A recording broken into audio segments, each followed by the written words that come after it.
Welcome to the Clinical Pre-Hospital Care Research Forum Journal Club. Here in our PCRF Journal Club, we promote evidence-based practices by critically evaluating the latest science in emergency medical services. We hope our discussion will help advance EMS practice. Through the generous support of our sponsors, Limmer Education and ESO, we are able to make science more accessible and understandable.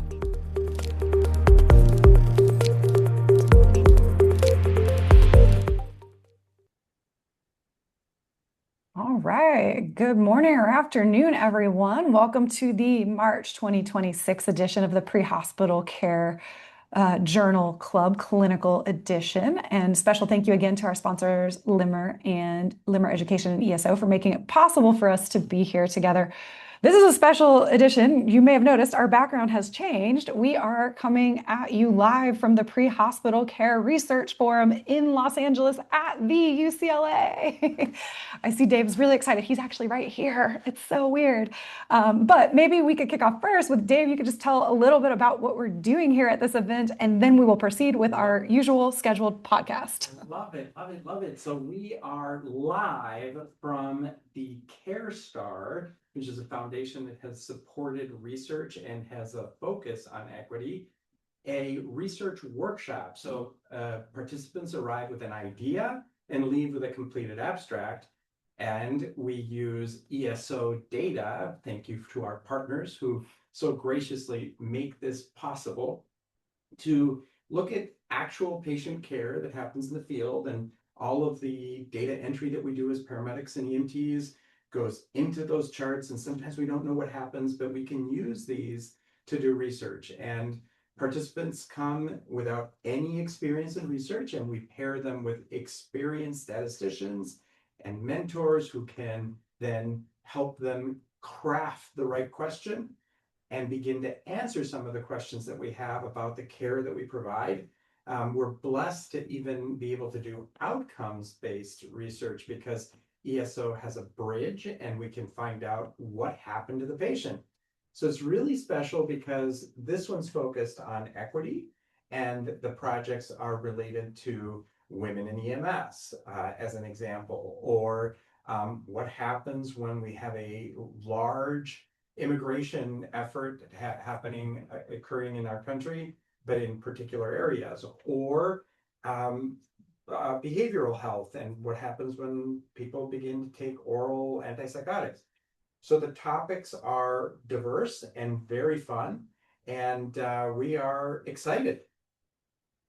Fantastic. I think your microphone's a little low, is the signals I was giving you, but we'll work through. We're in a new space and we're working through new audio challenges, so bear with us. But we're gonna have a good time. All right. Perfect. So without further ado, you all have come for a research journal club while we're generating research in the background, and we are super excited about today's episode.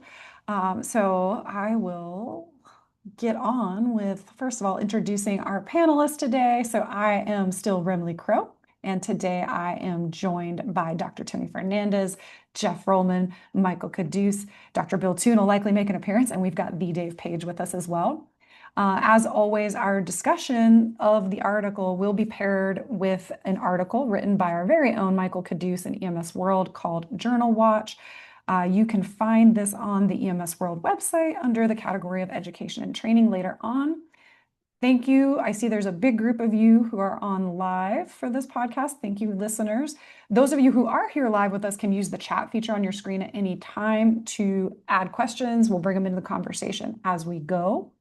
And I am over the moon excited to welcome one of the authors of the article that we're reviewing. But first, the article's name is Examining a Stabilization Center for Patients with Alcohol or Opioid Intoxication Transported by Paramedics, a cohort study of an emergency department diversion model. This is hot off the press, pre-hospital emergency care.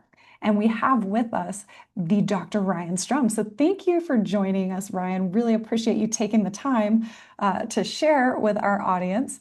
I'd like to pass it first to you to start with a little introduction. If you could tell us a little about who you are, what you do, and I'm always curious, how did you get into EMS research? Well, thank you very, very much for having me. It's really a pleasure to be joining you here on your podcast and very much looking forward to some discussion afterwards. So, to everybody who may not know me on the line, my name is Ryan Strum. I'm a PhD here in Ontario, Canada. Uh, at the time of this article, I was working for our largest ambulance service in Ontario for the city of Toronto, Toronto Paramedic Ambulance. Recently have left that role for a position in a hospital. But at the time I was there, was wore all sorts of hats. Started out as a paramedic there, and then advanced care paramedic, and then went into our supervising and managerial ranks in operations, and then joined our education department for a little bit, and then since moved over to our system performance, which really led down the path of research. Over the past maybe 6 or 7 years, I've been in the research space, working a lot on paramedic care, emergency department optimization, and trying to understand patient volumes and who, why, when, and where patients will visit the emergency department, irrespective of whether it was transported by paramedics or they just attended on their own. My current role is I work now in a hospital in one of our local hospital systems out in Hamilton that oversees quite a few different care systems. And through that role, I get to see the other side of the lens with paramedics. So not just the before they get to the ED, but then how the ED is impacted downstream, which has been eye-opening and very, very interesting from the other side of the house. And then in the background of this, I'm an associate professor at McMaster University in Hamilton, and this is just our local university that's associated with the hospital. Very cool background, and thank you for joining us. Obviously, this topic that you've dedicated your work to is an important one, not just in Canada, but probably worldwide, I would argue, and definitely across North America, where emergency departments are struggling with overcrowding. We know this, and then on top of that, we have patients who may be better served by other resources, and of course, patients who are experiencing an intoxication may end up spending hours in an emergency department, and it's really about observation rather than treatment. So today, we're going to be discussing what I think is a fascinating paper about a model from Toronto, as you mentioned, where paramedics can divert a select patient group to a non-medical stabilization center rather than transport those patients to an emergency department.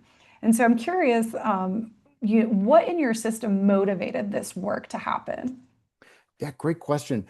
This model of care was put together through a joint cooperation between the Toronto Paramedic Services, the ambulance service there in Toronto, and as well as the University Health Network, also known as UHN, which is the major network in downtown Toronto where a lot of the hospitals are and where they belong to. I think that both sides saw an opportunity for this patient population that's exceptionally unique in that they are often transported to the hospital, intoxicated, lower GCS, unable to answer questions clearly.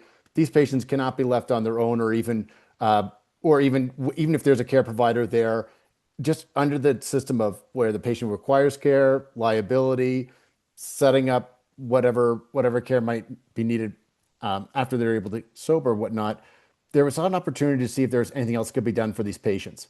We know that when they go to the ED, there's oftentimes long offload delays for paramedic services. So for those on the line, maybe just to standardize the definition, this is the times where the paramedics pick up the patients, transport them to the emergency department, complete the triage, but there's no bed to offload the patient to at that time. And so paramedics will wait with the patient on their stretcher for sometimes minutes, sometimes several hours, in order to make sure that there's always care and oversight of the patient at that time.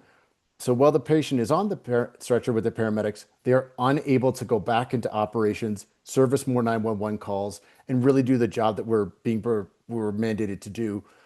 And so in this time, even if those sort of circumstances, I guess both sides try to find an opportunity for what can be done to decrease our offload times, as well as to help these patients in maybe a different other clinical or non-clinical capacity. And we also know from the ED side, although this was not described in the paper, there's a second paper that will be coming out early this summer, I think would be about right. It's just going through a second round of peer review at the moment from the UHN side, where they describe the implications of this model on their side of the house, which is that these patients traditionally are on their beds for many hours, observation, maybe not routine blood work, maybe or maybe not a scan. But other than that, no other interventions. And 6 to 7 hours later, they're discharged and released. What we found an opportunity was possibly of taking these patients outside of the emergency department. What these patients really require is observation, providing them with social, more social needs or social determinants of health correction, or at least opportunities, and seeing if there's anything else that can be done to better service these patients outside of the ED. And this is what led to this model being established between UHN and City of Toronto. And it's a really interesting model. So I think one of the really interesting aspects is that the stabilization center intentionally avoids being a medical facility and instead really focuses on recovery and social supports. So why don't we start off with you telling us just a little bit about the stabilization center, how many beds, who kind of staffed it, and those things to paint a picture of what we mean when we say stabilization center. Yeah, great question. It's very unique. As you could probably imagine, when we talk about direct transport of patients to somewhere beyond the ED, it's usually within a section of the hospital or a section within the ED. What makes this model extremely unique, at least to us, is that the stabilization center is in a building that is off-site from the hospital property. So if there's some sort of this is again something that's very new, where if there's something going wrong with the patient or whatnot, it's just not a quick one where a physician might be able to operate or provide a clinical team or clinical support. They are off-site from the actual hospital system in the emergency department. Still with direct oversight, with a phone call that could be made right into the ED, administrative support from the hospital itself, but it really is its own standalone function. What also makes it unique, and also from now at my side of the hospital and whatnot, is thinking about how it is operated, staffed, and financially supported, is that this center is not staffed with any sort of nurses or nurse practitioners to provide any sort of clinical care. This is social workers, peer support groups, other social teams. I believe there's a withdrawal consultant who will drop in about 2 days a week to provide other different types of care that are beyond just the clinical scope of practice, or at least the traditional clinical practices of traditional medicine. So these patients are able to go to the center. It operates 24/7, is only available for transport by paramedic services. So no other walk-ins, no patients can go to the ED and the physician would say, just walk across the street, there's a bed for you over there. Doesn't work like that. And so paramedics are able to drop off their patients there exclusively. There's 10 beds. We definitely see variations in times of day and when they're actually being utilized, but they're able to get different sorts of care, which you'll see in the second paper that comes out, hopefully this summer, is about what is actually being provided there. And it's not IV drug treatments.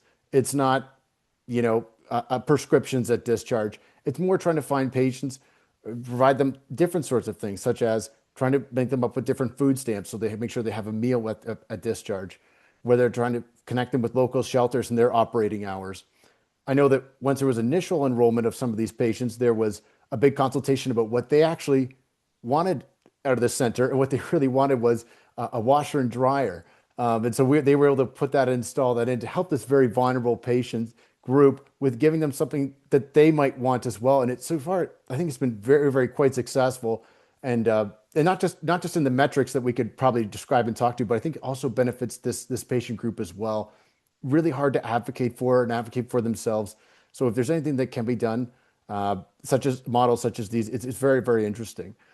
I think what makes the model so unique, on top of these additional elements, is just that this is a center where paramedics are making a critical decision in the field about where the best option is for the patient that lives outside of traditional medical care. And that I think is very interesting as we are now in 2026, and think about how far paramedics have come since, let's say, 2000. That traditional first start, and then the upgrade of using ACLS guidelines. And now here we are in 2026 making transport decisions that don't directly involve a higher rank of medical clinician who will be overseeing the patients. But in some ways, the paramedic is the highest rank that they'll see through that interaction, which is very, very, very, very interesting. promising. Yeah, absolutely unique. And I love that example you gave about washer dryer, something that would not have come to mind. It brings the phrase to mind, though, that nothing about us without us, meeting people with the resource that they actually need. Um, and so we've talked a little bit about the structure of the center. Let's talk a little bit about patient selection and the protocols, because this is obviously not the right destination for every single patient. And I think it is important to understand you all put a lot of thought and attention into who should be transported to a stabilization center versus who should probably go straight to an ED.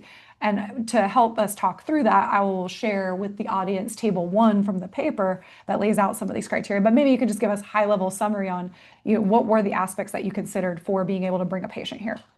Yeah, excellent. Thank you for bringing that up. One of the most important things we wanted to do this paper, compared to maybe other traditional research papers or one more scientific in base, is that they go through a very rigorous methodological section and a very, very sophisticated analysis. This paper is what we would call more of a cohort descriptive study, where we don't dive deeply into any specific metric. We don't look at any network of different factors. This is more just the clear setup of the model of care, how it was being applied, and here is our first output of what a safety or risk assessment would be. And one of the most important things in the paper that we wanted to contribute was publishing on the actual clinical guideline that is being used. We noticed that in the paramedic space or in the pre-hospital field, very, very underreported different programs that other services are using around, really around the globe. But even if they do publish on the model of care, they don't tell you exactly how they're doing it, which means that we have to go and speak with each individual service, try and get some of agreement in place. They might have different aspects of whatnot. So we wanted to make sure that this is a proponent of our paper, that it's open and transparent right from the first one. We know that there'll be other publications that will follow this by the team at Toronto, hopefully. And this is just the original setup. So this was overseen by our medical director that we had there on site. And this was developed in consultation with UHN, of course. So there are 2 different ways of arriving at the stabilization center. The first is the direct method, and the second is the indirect method. So what you're seeing here in table 1 is the direct transport. So a 911 call is made, paramedics arrive on scene, make contact with the patient, and make a clinical decision to transport this patient directly to the stabilization center, offload with the staff there, and continue on with their shift.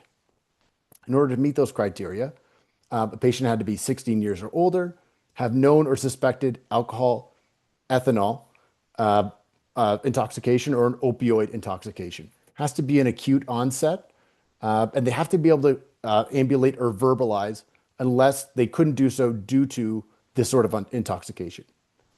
Now, it does get a little bit tricky, and this is where our contraindications come in place, is that we have quite a few of them, and we think that over time this list will be more and more refined to more clinical decision-making versus a hard yes or no. But in this traditional rollout, want to be more conservative before an evaluation can take place.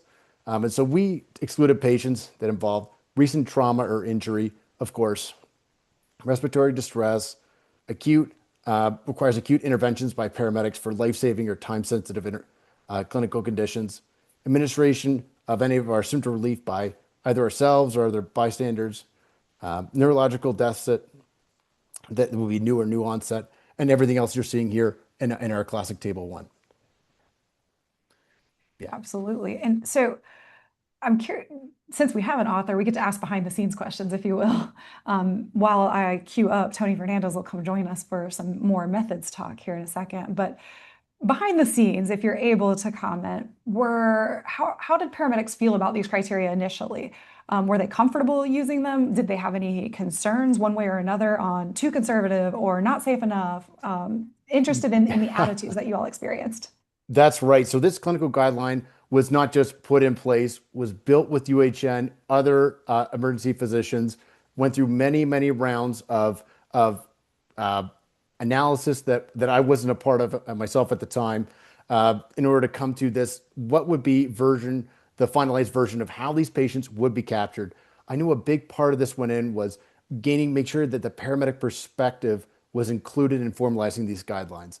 So unlike maybe some other protocols where physician teams will come up with their clinical practice and saying what part of our scope could be translated to paramedics, and then it's delivered. In this case, paramedics were direct contributors to building out these criteria, which I think which is just fantastic.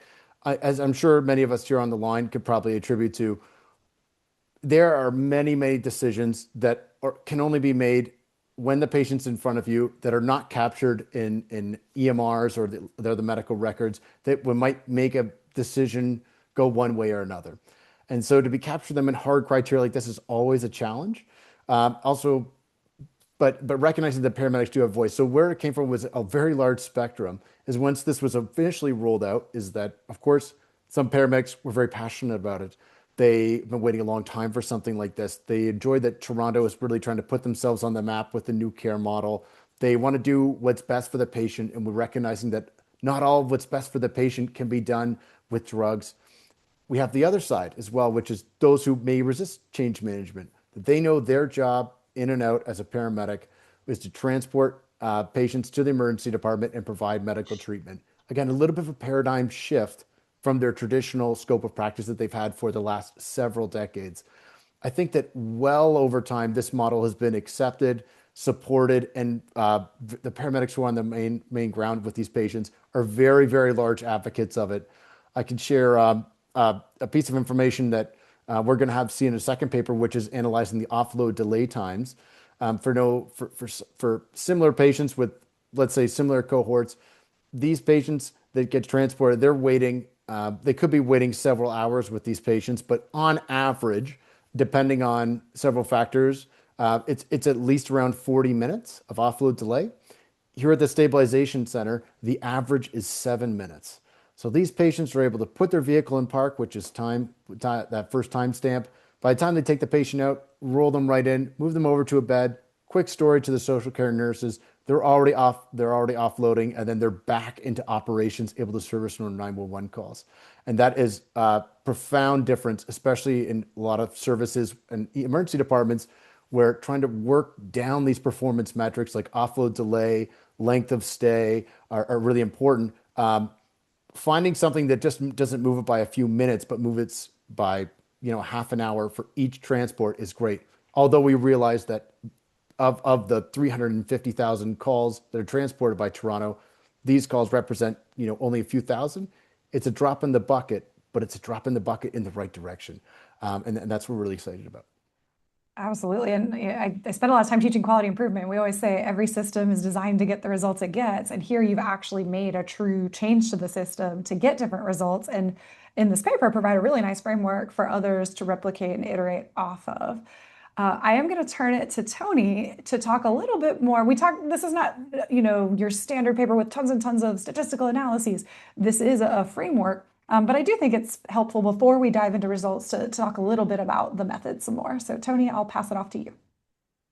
Thank you, Remley. And I just want to really, again, thank you for joining us today to talk about this study. I think this is really important to just open up some different options for paramedic transport and alternative destinations and the like. So I'm really excited to talk to you about it. As we dive into this study, can you introduce us a little bit to Toronto, the population of Toronto, and specifically Toronto Paramedic Services?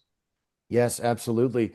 Toronto is the most populous city in Canada. I think it's probably in the top five in North America. It's got a resident population of about 3.5 million, but it's a large commuter city. So during the weekdays, we could see upwards of let's say another million residents coming in during the weekday, during those week hours.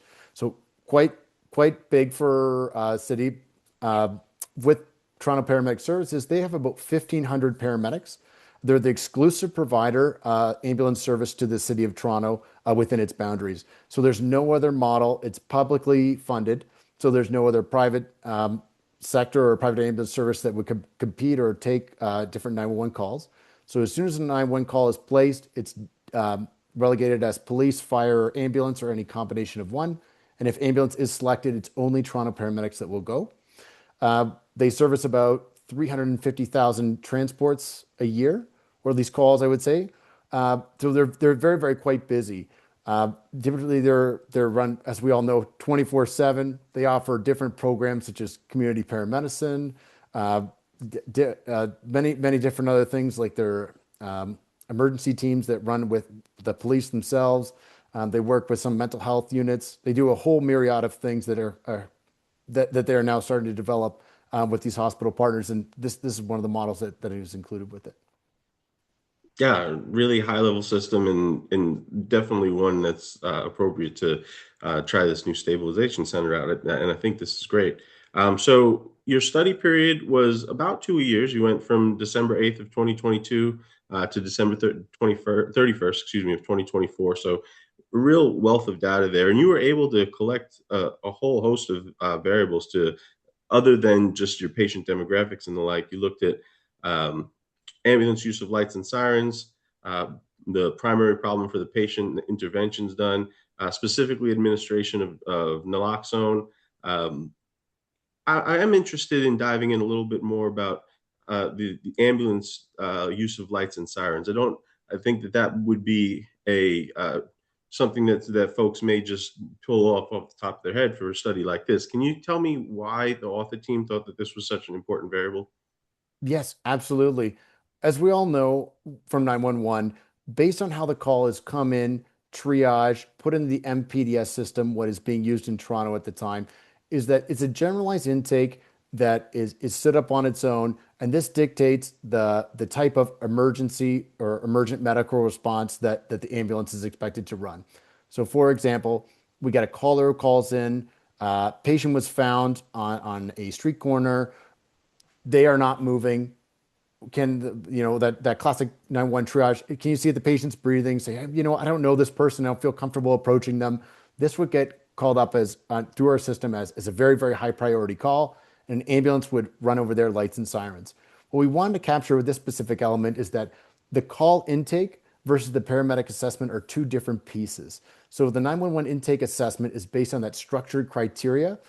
At least here in Toronto, the 911 dispatchers are not considered clinicians, so they're not able to ask open-ended questions in order to dive a little bit further to get more contextualization. So paramedics are running all the time for these 911 calls, get there and find, oh, this patient is just suffering from an acute alcoholic intoxication. Maybe they would be best suited somewhere else by the emergency department, and then they're able to drive them over to the stabilization center or to the ER first through the indirect methods. I apologize, I didn't touch on in the previous segment. And then over to the stabilization center there afterward, is that they're able to get there in a suitable amount of time. And just to recognize that as we move away from the traditional thought of ambulances and paramedics being only 911 services, it's all emergencies, they're all respiratory failures. We know in the space that this is not usually the typical menu. We always have our patients that are suffering from life-saving conditions that require a prudent, quick, timely response. And this is one of our main metrics that our paramedics are sorted by and spoken about, and really that they have to report on is that time from 911 pickup until time of arrival. What I think that we're trying to socialize, and a lot of people are starting to socialize, is that applies to one specific cohort of patients, but it doesn't apply to all of them. And for example, maybe not this patient population specifically, because when someone does overdose, hard to tell over the phone. We should get there in a timely manner, but I think that this represents the general thinking of how paramedics are conceptualized within the healthcare system, is that not every call that's responded to is an emergency.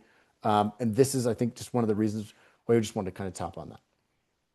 Yeah, I think that was a really wise choice to add that variable into your analysis.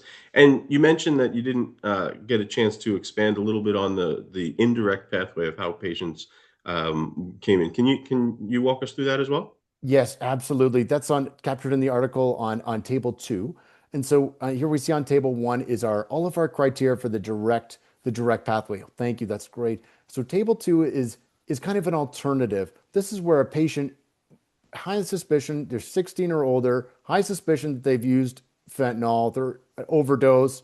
We have someone there on scene who can confirm that it was just fentanyl and not some sort of other drugs that they've taken at the time. So there's low suspicion of other drugs being on board, but they don't hit all of these other criteria. Let's say there was, let's say usually it's polypharmacy. So let's say it is a case of that they were drinking, they took a little bit of fentanyl, and we suspect that there's some other other drug that they've taken as well. Now they're in a near unconscious state. Their breathing is normal. All their vital signs fit at normal parameters, but we are unable to make that clear distinction and thus can't make the transport directly to the stabilization center. This provides paramedics and EDs a second alternative, which again is unique. So in this case, the paramedics would transport to one of two emergency departments that are affiliated with the stabilization center. While the paramedic is remaining on the stretcher, they ask that since the time they arrive for the first 15 minutes, that the patient is triaged, so brought into the hospital system, but not formally. And then an emergency physician will stop by the stretcher, do a quick assessment, speak with the paramedics, and make a clinical decision of whether or not, let's say there are other drugs on board, but they all feel comfortable that this patient would best be suited to go to a recovery center for sobering and getting some social determinants of health addressed if possible. Or maybe just a baseline is, providing them a safe space on a different bed in a different setting outside of the busy emergency department, which we know is lots of lights on, lots of noises, patients going on through their own clinical pathways, own clinical care. This provides them another alternative. In that case, the patient remains on the stretcher, is reloaded in the back of the ambulance, and taken to the stabilization for offload. So that's what makes it kind of interesting is that the decision is kind of moved off to the emergency department physician, but we're still able to have the desired outcome that we think is beneficial for the patients, beneficial for the EDs, beneficial for the paramedic services. Yeah, the system of care in Toronto is really impressive, and I think that it's really fantastic that you're able to do this. I want to dive into a little bit more about the patient specifically because you were able to collect medical acuity, and that was one thing that you described in your paper. And to address medical acuity, you use the Canadian Triage and Acuity Scale. Can you introduce our audience to that a little bit? That's right. Oh, thank you. So this is a traditional scale of 1 to 5. So this is how when we score our patients, we're mandated to provide this number as well as an ETA of when we come to the ED. So the scale is 1 to 5. So 1 being the most critical, life-saving intervention. Time is of the absolute essence. This is your traditional cardiac arrest, choking, confirmed STEMI or heart attack in the field. These are the highest of highest, including multi-system traumas that have the biggest threat of life and limb. On the other side, CTAS 5 are essentially what they as non-urgent complaints. In some ways, what you may or less go see your family physician for, or for a walk-in clinic. You've had shoulder pain, chronic shoulder pain for the last 6 months. It's gotten worse over the last 2 weeks. You tried to sleep on it tonight. You're unable to do so. And you say, what, I just can't take this anymore. I need some treatment. There's no other place that's available. I have to call 911. I might be able to drive myself and off you go. Low acuity, low pain scores, nothing new in the patient's presentation that would make you pumped up.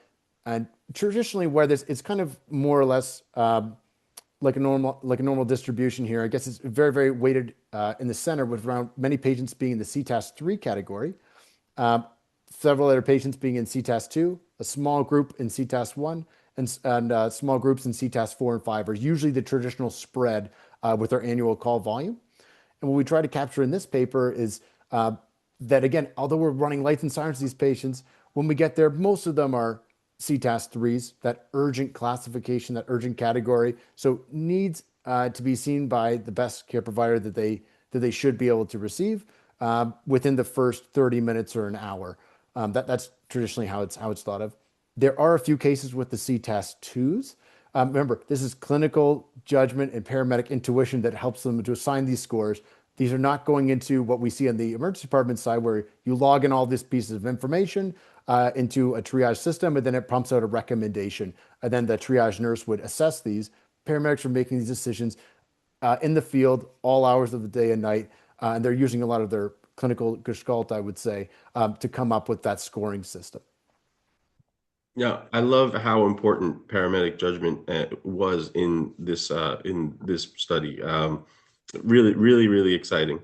So I don't want to hold this up too much longer to getting to some of these really exciting results. But I do want to thank you for joining us again. I think this is great, and I want to open it up to any of our other panelists if they have any specific methods related questions. And again, great study. Thank you very much. I couldn't agree more. And we do have an audience question that I want to bring in from Sebastian. And Sebastian's asking about that secondary pathway, the indirect pathway. What was the impact on turnaround time for the ambulance to go back in service in those who were transported through the indirect pathway? Oh, great question, which is, do we see that time savings that we spoke about from the direct pathway? Do we observe those in the indirect pathway as well? Great question. Unfortunately, I don't have a concrete answer for you at this time. That was not a part of this paper or the second paper. And then the reason for that is it's difficult for how the endpoint of the call is being triaged, or sorry, is being recorded. So in typical systems, when the paramedic crew arrives at the emergency department, that your timer is stopped. So we're able to measure that concretely. And then when you go through the indirect pathway of, okay, we're going to load them back in and then send them off. This is not considered a second call where we have a clear start and a clear end. This is considered a continuation of the original call itself. But the time metric between the ED and the stabilization center is just not recorded substantially or robustly.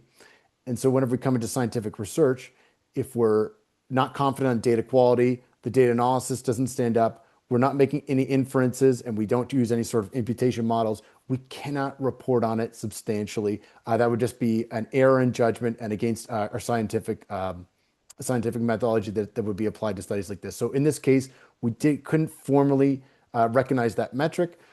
I have a suspicion it would be very favorable to paramedics, or at least on average net even.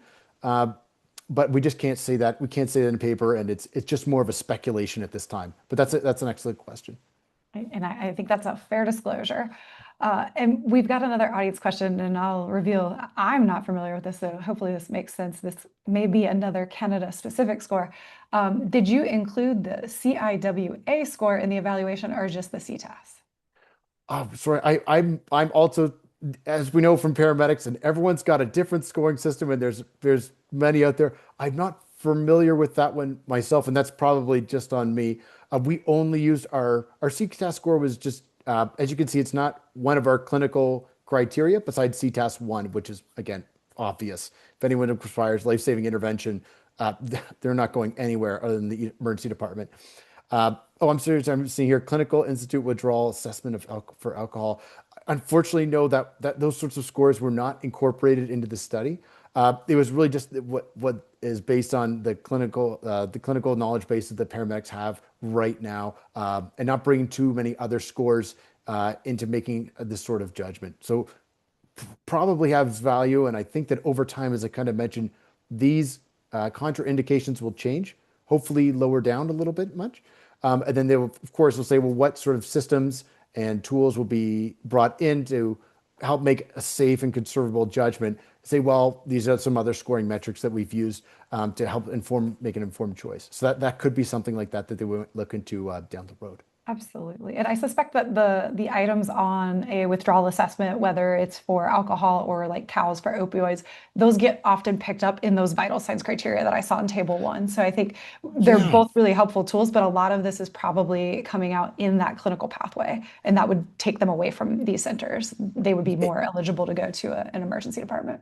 Yeah, and classic with withdrawals is that I'm envisioning here is that a patient is suffering an acute intoxication. They're gone out of the stabilization center. They were able to sober up over several hours and sort of recover, but now they've put themselves into a state of withdrawal where they need to go back to their substance in order to maintain their baseline. Could they start to exhibit some withdrawal symptoms that would make you think, oh, this patient should have gone to the ER so these symptoms could have been managed, or as soon as the intoxication is unmasked? That's interesting, but maybe a potential for down the road. I know that the analysis that we were interested in running originally, which wasn't available at the time, was through a data linkage study where we would link our paramedic data with the stabilization center data and ED data. So that way we could say of all these patients who were later transported from the stabilization center, so paramedics took them there at one point, 10 hours later, they ended up going to the ED. Why did they go there? What was their nature of the cause? Could we have known 10 hours earlier in the original call anything about those patients that would say, hey, this patient was best set from the ED from step 1, where something like this might be implemented? Unfortunately, that was not carried out at this time. And so both centers, being the paramedic service and being the hospital network, did their own papers, but I'm hoping that over time they'll consider linking the data together and doing a very robust risk analysis. Oh, and I think this is a great conversation, and good research begets more questions and generates more hypotheses. So we're That's right. exactly where we want to be. And I'll transition us into the results because I think there are some exciting results, and I will invite the other panelists to join me at any time with questions. But as Tony mentioned, it was a 2-year study period, and saw nearly 4,000 patients during that period, which is a remarkable number. And when I looked at this, I saw there were no medical interventions in 95% of the cases, which suggests that those criteria are functioning as intended. But the point that really started standing out to me was the utilization patterns. And this is not easy to assess in a lot of EMS data sets. So I definitely want to hear about how you all did this. You were able to track repeat encounters. So a patient who encountered the stabilization center more than once. And interestingly, 4% of patients drove nearly 1 out of 4, or 25% of the actual visits. And this mirrors some of the studies that we've seen with EMS utilization of emergency departments. Small groups, complex social needs drive a large proportion of the demand. But curious, your takeaways on the repeat patient encounters. How were you able to look at those? And then was there any opportunity for the stabilization centers to change that interaction? Yeah, excellent question. And this is the best part about research is we come up with our first initial questions, initial investigations, and then sometimes along the way we stumble upon other findings that are very interesting and that we should be reporting on as well as the paper. And that was an excellent summary. Is that we think whoever has worked in paramedic systems, whether it be on the ground in the managerial space or whether it be medical oversight, understand that there's a small group of patients that are considered frequent users, whether it be of the emergency department, of 911, of different services or different scopes. And we were interested to see if we had the same pattern here with this care model. We know these patients probably live downtown, close to the stabilization center and other the hospitals. And so what we want to do is just see how many of these patients were truly unique, as in one-offs, as in someone goes out for whatever reason at night, has way too much to drink. Their friends say, "Oh, you know what? Our friend really can't go home. We can't get them. We can't get them back. They should go somewhere that has some oversight." So paramedics are called. It's a complete one-off over the stabilization center. They may go, and then they're able to stay there for up to 24 hours before discharge. We know the average they stay there is about 8 to 10 hours. Now there are those who are heavy users of narcotics, specifically opioids in this case, as well as alcohol, who has ever worked in these downtown cores could probably envision. I can envision a few patients that I could probably name off. I know their name, their medical number, their date of birth. We just see them very frequently. And so what we try to understand is we know these patients, when they go to the ED, they are chronic users of long periods of bedtime. They are well known to the ED staffs, low level of interventions, as we're able to get into our paper itself, low level of interventions by paramedics, is that these patients were very high users. And instead of just leaving them in the emergency department as high users, it's models like this that can help them potentially in other ways, or at least at that time of that interaction. So off they go to the stabilization center for recovery. They represent a very small amount of the total patients, but as you mentioned, a very inverse relationship with the amount of visits they actually have. And so I think that when people go to the ED, maybe they were approached about giving them some other care in the community, linking them up with some other services. Maybe it didn't work for them or wasn't appropriate at the time, or maybe the services weren't provided, or maybe there is no solution. This at least provides the EDs able to protect their beds, protect their spaces, as well as helping these patients go to somewhere else they might be able to recover from best, and at least have the opportunity of receiving alternative services that might not be offered in the ED. So it's just another attempt at helping a vulnerable population that is disproportionately affected. And we didn't anticipate that. And so how we did that is each patient that comes with every paramedic interaction is assigned a unique identifying number. And so what we did is just ensure that each of the numbers are truly unique. And then we counted them up for each of the transports that we made over the stabilization center. Well, I would just like to highlight here that that number is likely underreported, is that we've had many, many times where a patient will be intoxicated, be unable to provide their name, their date of birth. They won't have a wallet on them. They won't have any sort of license or any previous hospital bans. And so they would be recorded in our system as a Jane Doe or John Doe or an unknown. So this is just a patient without any identifiable features that would later go on the stabilization center. It is likely that these patients who are high users are captured in these unknowns. The unknowns in this case were very, very small, but we anticipate that this is it's even higher than a quarter of the total transports were attributed to only 4% of all the patients seen, which is very, very interesting.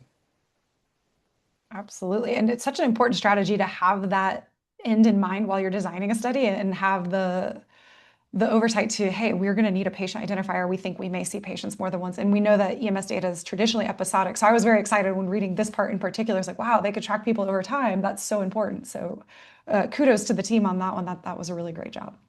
Well, thank you. Thank you. Just wanted to start off by thanking you again, Dr. Strum, for this really excellent research.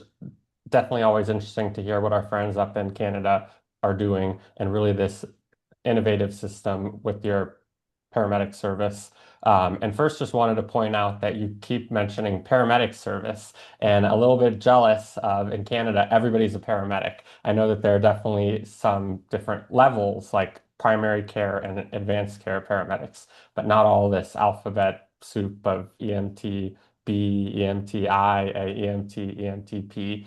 And was wondering if you could just provide us a little bit of brief context on how the training might be a bit different for these different levels of paramedics, and in particular, how the assessment skills might be a bit different in terms of maybe things like EKG or end-tidal CO2 capnography, things that might be able to help with our assessments of altered patients or when we're doing our differential diagnosis, where that fits in, so we can have a little bit of context of Yeah, this. yeah, for sure. Thanks, Jeff. Great question. And the way it is in Ontario is not like the way it's set up all over the world. And we certainly understand this and know this, that even if so, the way it works in Ontario is there's one public uh, funded body that works with each of the municipalities. So that would be each of the initial districts or regions within the paramedic services where they work. The the good thing about the way the system is set up at the moment is the name paramedic is it's only referred to as a paramedic. There's no ambulance drivers, there's no EMTs, no technicians or whatnot. Now they're in an unregulated space. I mean, it's not a protected term. So if there was a private company or whatnot that would provide quote unquote paramedic services, that they would be able to use the name. But at least here in Ontario, if you are to work for a paramedic service that requires or that has works on an ambulance that answers to 911 calls, you must be considered a paramedic, which I think is great. Just standardization of nomenclature of the names, how they're trained, how they're supported is through one big system. So we understand both the floor and the ceiling of the skills of the paramedics, of trying to move the profession forward. And so traditionally, for those who answer to 911 calls, which will only go out to the publicly funded paramedic services, I believe there are probably about 52 to 55 of them in Ontario, depending on region. Is your classic primary care paramedic. So this is entry to practice. So they go to college here in Ontario or a college equivalent for 2 years. They write a certification exam. They go through a whole bunch of other testing with the teams that provide the medical oversight called a base hospital program and set their kind of clinical care, their scope of practice. If you choose, you can go one level up from that, which is at your advanced care paramedic. So this is where just added skills, added clinical intuition, maybe a few other care models may be available to you in your skill set, and they still respond to 911 calls. There are other ones that are on top of these as well. There's one extra layer on top where you can be a critical care paramedic. These paramedic teams do not answer to 911 calls. they only go between interfacility transfers. So these are the patients that move ideally from ICU to ICU. Their scope of practice is far superior to the traditional paramedic practices, and that's only due to equipment, uh, the medication they have on board. They work very, very closely with the physician teams and care teams at each of the transporting sites. And their scope of practice is quite large in order to keep these patients in their current state and do whatever they can for them during these long, lengthy hours and hours of transports in between some hospitals. And then, of course, as we're seeing now, some new avenues for paramedics. It was paramedic community paramedicine. We're seeing these specialized teams. We mentioned work with police. We're seeing some in the mental health space as well. And there's a lot of development going on in Ontario within each of the individual services. But as I kind of mentioned, is some of the work about getting out to other services, what they're working on, how they're composing their teams, what their scope of practice is, and then publishing on some results, whether it be in scientific journals like our paper or whether it just be in regular reporting, is really, really under not really done very well. And I think that's one of the biggest things that is kind of holding the paramedic profession back and from really exploding and making that next step from transport medicine into being more, we're just healthcare providers. Instead of getting in the pre-hospital setting, if the hospital is never the destination or won't always be the destination, it's not exactly pre-hospital, it's just community. And I think that's what makes it really, really unique. I think that paramedics are very well positioned to really make differences and explode in the next decade or two. And I'm hoping that more and more over time, other services and paramedics will try to publish on some of their own results like we did here, even if not super sophisticated, but just every time you make a contribution about something you do that's unique or could be copied, or maybe we'll learn from someone else who's done this model, that the profession keeps moving forward. I think a lot of folks, and whether it be national or international, can benefit from. Very well said, and I couldn't agree more with the evolving landscape and our role shifting and changing in the profession continuing to grow. As we round out the last few minutes here, the questions that are probably hot on a lot of folks' mind who might be thinking about implementing a similar program, the thing that keeps us up at night, of course, is safety. So I want to talk a little bit about safety monitoring and how you all conceptualized an acceptable risk for an alternate destination like this. Yeah, great question. This is always the crux of this, which is it sounds great to implement a model, but what are the guardrails? What are the boundaries of the threshold that, okay, we understand that negative patient outcomes can occur within any model. Every time that we go to drive in a vehicle, whether known or unknown, we are inheriting an element of risk. So what is the paramedic services cutoff for risk in a model like this? What would they be comfortable with? Would the hospital system be comfortable with? What does that discussion look like? And so the way that we try to assess safety, and it's very hard to assess safety, so we try to think it, at least in scientific field, is a level of risk or relative risk, which was not assessed in this paper. So what we did is we just reported on the patients that were transported to the stabilization center, and then at any time were transported from the stabilization center to an emergency department. So we transported them there. Several hours later, we get a 911 call. Hey, we have a patient here that's at the stabilization center. They require transport to the emergency department. So we would go and facilitate that transport. There are no other ways for the patient to get to the stabilization center to the ED. So just as a disclosure up front, it's not that there are other times or other avenues where patients are being wheeled directly across the street. There's no other service provider. It has to come through a 911 call, which allows us to have a unique capture of these patients. And so what we wanted to do was to go back to as I kind of mentioned, link these patients up with their initial transport and try to put it together. Unfortunately, that wasn't done in this study. I think that it would be very interesting to do. But how we try to measure them was when patients were transported over, what we'll see in the second paper was how long were they staying. So if we drop somebody off and then they're going to the ED or being called to the ED within 10 minutes, this was a really inappropriate transport. This patient should have gone to the ED initially. And so we try to measure that. And I think that of very, very, very small within the first hour, which is a great success. We know that these patients typically last within 10 hours. And at least in our study, we're able to capture is what's the reason for why they went. So they went to the stabilization center for an acute intoxication. And then when they go to the ED, it's for another reason, which is great, at least in the way that we think about it. So the patients are able to get the treatment they needed in this setting, and then something has been unmasked, or there's some other additional complaint that would warrant them to go to an ED. So it's not that their condition wasn't able to be managed in the stabilization center and requires further treatment. It's that usually that the intoxication is worn off and other things have been brought forward, such as withdrawal, as the one person was asking online. We're able to report that for every 10 transports, less than one are going over to the ED. We have seen that's overall during the total study time. We can report that in the last 6 months, as kind of a more subgroup analysis that was not reported, is that there was even less. The ratio is getting even larger now, which is great. So better targeting by paramedics, better understanding the scope of practice, probably a better understanding of how the model of care works by those staffed within the stabilization center. And, everyone who wakes up at the 10-hour mark or whatnot says, "Oh, I have a headache." They're not just preliminary calling. They're able to speak with the patient at that time, offer maybe some additional services, and maybe the 911 call is a part of the picture, but it's not an automatic trigger. And so that's what we were able to report on, is that none of these patients had a death within the stabilization center, or at least we weren't contacted for any C-test when returns.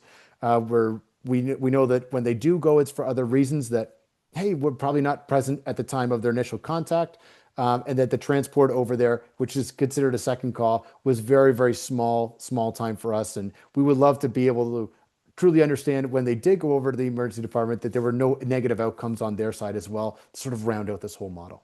And I think you did such a good job presenting. This is the data that would keep me up at night. And the worst fear didn't happen. And just because somebody gets transported doesn't mean, oh, the model doesn't work, or we all have to be scared. I mean, something random could happen. I could slip and fall, right? Like lots of things can happen. So I do think that disclosing that data was really important, and that it gives us a lot of support for this type of program, that it can be accomplished safely. And now time has flown because I've been having a lot of fun, but I'm going to turn it over to Jeff to give us one last question, and then I will set everyone on their way. It is so great to have somebody who is so passionate, not just about the EMS practice, the practice of paramedics, but also the research and data side. And you present really excellent quantitative data in this paper, and it sounds like your coming paper. But having worked in the Toronto paramedic system, was wondering if, just closing out, you have any kind of qualitative anecdotes or just sort of any words of advice for other EMS systems that might be thinking of trying to implement this. Any kind of lessons learned that we don't necessarily see in the Oh, numbers? gosh, that's an excellent question, Jeff. And I wish we had maybe had a little more time to fully dive into this. It's really a big one. Maybe for another hour we could do this one again. Definitely. But Yep. I think the biggest thing that I've seen for paramedics who are thinking about is it's not easy, I would say, but it's very straightforward, just to keep doing the same model you've always done.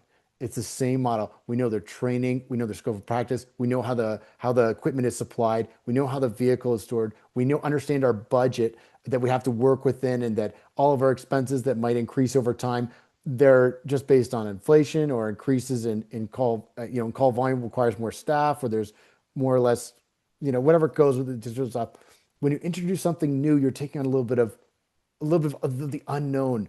What are we taking on? If there is some negative outcomes in a program, would we be on the hook for potential any patient harm? Do we feel responsible for that? What's our role in that? Do we open ourselves up to any sort of legal action? So there's a ton that's involved that paramedic services have to go through to think about these programs. What I would say to them is that yes, that is a factor. It is now 2026, and without action and true thought, we'll find ourselves in the same place in 2046.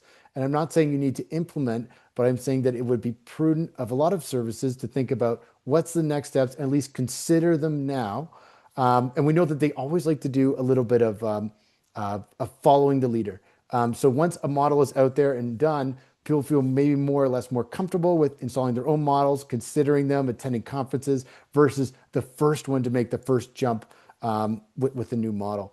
And I think, at least from now, I'm seeing from the hospital side, is I got to tell you, is that hospitals are looking for models such as these for community providers to provide a safe and equitable alternative outside of their traditional walls in order to address patient volumes, patient needs, patient complexities and to provide them more a holistic healthcare journey instead of just that linear, 911 call, transport, ED, admission, discharge, is that if there's some other part along that chain that could be involved in order to keep patients where they want to be safely and keep them healthy. And I think the last thing I would mention is that, of course, is the funding model itself, which could or could not be, or maybe addressed, is that when paramedic services take on these extra models, extra risk, let's say that there's some benefit to the hospital, that they've had some return in their funding, and that they're able to show that their performance has improved and they receive more funding. Is there any return on investment for the paramedic services themselves? So, for example, let's say that emergency department is able to drive down on certain patient populations, their expected length of stay, or how much care they're being provided. They receive X amount of dollars to their system that could be attributed to paramedics taking a bigger role. Would paramedic services receive any of those costs that might further motivate them to be involved and engaged? So not just for the patients, for the clinicians themselves, but also for the service, some reinvestment for taking on some of these new models. Again, we could talk about this from a lot of different avenues, whether it be the clinical scope, how the system is set up, reimbursement in a public healthcare system. But I think that the time is really right to start to have these conversations and make some moves. Absolutely, and very well said and great advice. And I want to take the time to thank you all, not only for taking those incremental steps and having the courage to do so. I hope we're not here in 2046. I hope we're well ahead. But thank you for undertaking the work and taking the time to send it through peer review. We know that's not an easy feat, and we do greatly appreciate providing these kinds of frameworks for others to build off of. And most of all, thank you for sharing your time with us today. It has been great to learn from you. Oh gosh, the pleasure's been on mine. Thank you very much for leading and continuing these conversations. I'm just one person of a very large and vast skilled team that they have in Toronto, and it was a pleasure really to be a part of the article and very much so here today. So thank you very much for having me on. Yeah, research is for sure a team sport. Greatly appreciate the whole team behind this. And so for our audience, this is going to conclude us. As a reminder, we have the Education Research Journal Club podcast on Friday, March 27th, and we'll be back here with the clinical podcast next month, same time, same place, second Monday of the month, April 13th at noon Central. Thank you all in the audience for listening. I know there were some questions we couldn't get to. I hope this is the beginning of a conversation though, and we'll definitely keep that going. And we definitely look forward to nerding out with you all next time. Thanks.